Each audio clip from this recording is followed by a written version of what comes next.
আপনি যদি আপনার টিকটক অ্যাকাউন্টে যে কোনো ভিডিও আপলোড করার সময় আজকের এই সেটিংসগুলো করে রাখেন, সেক্ষেত্রে আপনার টিকটক ভিডিও ভাইরাল হওয়ার প্রচুর সম্ভাবনা আছে। সো সেক্ষেত্রে অবশ্যই আজকের এই ভিডিওটি সম্পূর্ণ দেখে এই সেটিংসগুলো ঠিক করে নিন। তো চলুন আমি আপনাদেরকে দেখিয়ে দিচ্ছি। নিয়মিত এরকম ইম্পর্টেন্ট ভিডিও পাওয়ার জন্য আমার পেজটিকে ফলো করে রাখুন, চ্যানেলটিকে সাবস্ক্রাইব করে রাখুন ও টিকটক আইডিটাকে ফলো করে রাখুন। So guys, first of all এখান থেকে আপনি আপনার টিকটক অ্যাপসটাকে ওপেন করবেন। টিকটক অ্যাপসটাকে ওপেন করার পর অ্যাপসটা ওপেন হয়ে যাবে।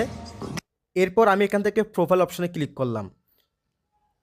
প্রোফাইল অপশনে ক্লিক করে দেওয়ার পর গাইস আমি এখান থেকে আপনাদেরকে একটি পোস্ট এখানে আপলোড করে দেখাচ্ছি। আমি এখান থেকে প্লাস আইকনে ক্লিক করলাম এবং আমার গ্যালারি থেকে আমি যে কোনো একটি ভিডিও সিলেকশন করে নিব এবং গাইস এখান থেকে আমি আমার এই ভিডিওটি সিলেকশন করলাম এবং এখানে দেখেন এরকম ইন্টারফেস শো হয়ে গেছে। সো এরপর আপনি কি করবেন, আপনার ভিডিও রিলেটেড এখানে কিছু টাইটেল দিয়ে দিবেন, এরপর কিছু হ্যাশট্যাগ দিয়ে দিবেন।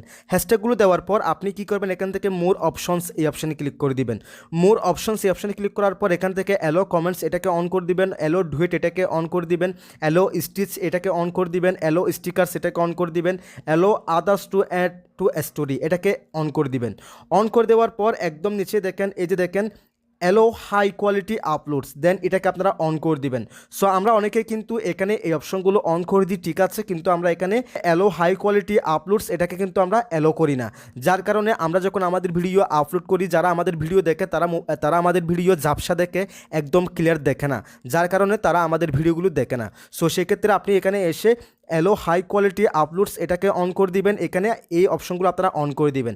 সেক্ষেত্রে কিন্তু আপনার যারা অডিয়েন্স আপনার ভিডিও দেখবে, লং টার্ম ধরে ভিডিও দেখবে, তাহলে কিন্তু আপনার ভিডিও রিচ বাড়বে, আপনার ফলোয়ার্স বাড়বে, আপনার ভিডিওতে ভিউ আসবে, আপনার ফলোয়ার্স বাড়বে। That's it.